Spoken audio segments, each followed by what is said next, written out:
5 আগস্টে রাজধানীর চানখারপুলে 5 জনকে গুলি করে হত্যার মামলায় পুলিশের কনস্টেবল সুজন হোসেনকে আন্তর্জাতিক অপরাধ ট্রাইব্যুনালে হাজির করা হয়েছে। আজ আন্তর্জাতিক অপরাধ ট্রাইব্যুনালের চেয়ারম্যান বিচারপতি মোহাম্মদ গোলাম মর্তুজা মজুমদারের নেতৃত্বাধীন ট্রাইব্যুনালে এ বিষয়ে শুনানি হবে। এর আগে গত 1 জানুয়ারি পুলিশের কনস্টেবল সুজন হোসেনের বিরুদ্ধে গ্রেফতারি পরোয়ানা জারি করে ট্রাইব্যুনাল। আজ সুজনকে আন্তর্জাতিক অপরাধ ট্রাইব্যুনালে হাজির করার নির্দেশ দেওয়ার পাশাপাশি আগামী 23 জানুয়ারি ওই মামলা তদন্ত প্রতিবেদন জমা দেওয়ার দিন ধার্য করা হয়। উল্লেখ্য, গত 5 আগস্ট বেলা 11টায় চানখারপুলে বোরহানউদ্দিন কলেজের পাশে সুজন হোসেনকে কখনো দাঁড়িয়ে বা কখনো শুয়ে ছাত্র জনতার ওপর নির্বিচারে গুলি করতে দেখা গেছে, যা পরবর্তীতে সোশ্যাল মিডিয়ায় ভাইরাল হয়।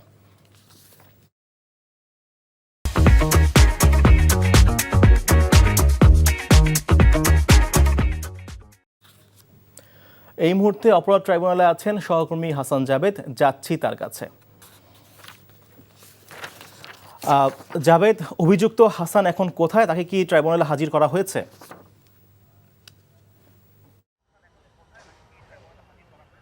এই ঠিক কিছুক্ষণ আগে তাকে ট্রাইব্যুনালে যে এজলাস কক্ষ সেখানে ওঠানো হয় এবং প্রসিকিউশন টিমের পক্ষ থেকেও তাকে আজকে যে এই মামলায় গ্রেফতার দেখানোর জন্য আবেদন করা হবে এবং সেই আবেদনের উপর শুনানি শেষে স্বভাবত যেটা হয় আর কি, এর আগেও হয়েছে, তাকে হয়তো গ্রেফতার দেখে কারাগারে পাঠাবে ট্রাইব্যুনাল।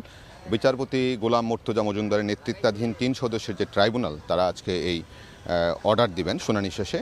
আর তার বিরুদ্ধে যে অভিযোগটা মূলত হচ্ছে, গত 5ই আগস্ট ছাত্র জনতার আন্দোলনে চানখারপুলে অর্থাৎ বোরহানউদ্দিন কলেজের সামনে এই কনস্টেবল সুজন হোসেন গুলি করেছেন এবং সেখানে 5 জন ছাত্র জনতা নিহত হয়েছিলেন এবং সেই মামলায় কিন্তু তাকে আজকে গ্রেফতার দেখানোর জন্য আবেদন করা হয়েছে। এর আগে এই ট্রাইব্যুনালই তার বিরুদ্ধে কিন্তু গ্রেফতারি পরোয়ানা জারি করেছিল এবং তাকে এই মামলায় অন্য মামলায় তাকে গ্রেফতার করা হয়েছিল। এখন আজকে এই মামলায় গ্রেফতার দেখানো হবে এমনটাই আমরা যতটুকু জানতে পেরেছি। এবং চিফ প্রসিকিউটর অ্যাডভোকেট তাজুল ইসলামের সাথে আমরা কথা বলেছি যে এই মামলাগুলির ধারাবাহিকতাই হচ্ছে এরকম এবং তাকে কারাগারে পাঠানো হবে এবং তদন্ত চলবে। তদন্ত প্রতিবেদনের জন্য কিন্তু আগামী 23 জানুয়ারি দিন ধার্য আছে এবং সেদিন তাকে আবার হাজির করা হবে। যদি আবার সেদিন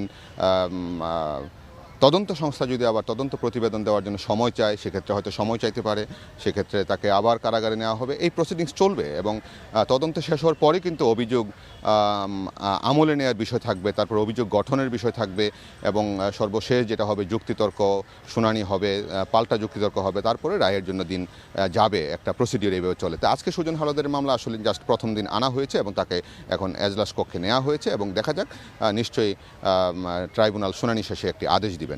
সাগর,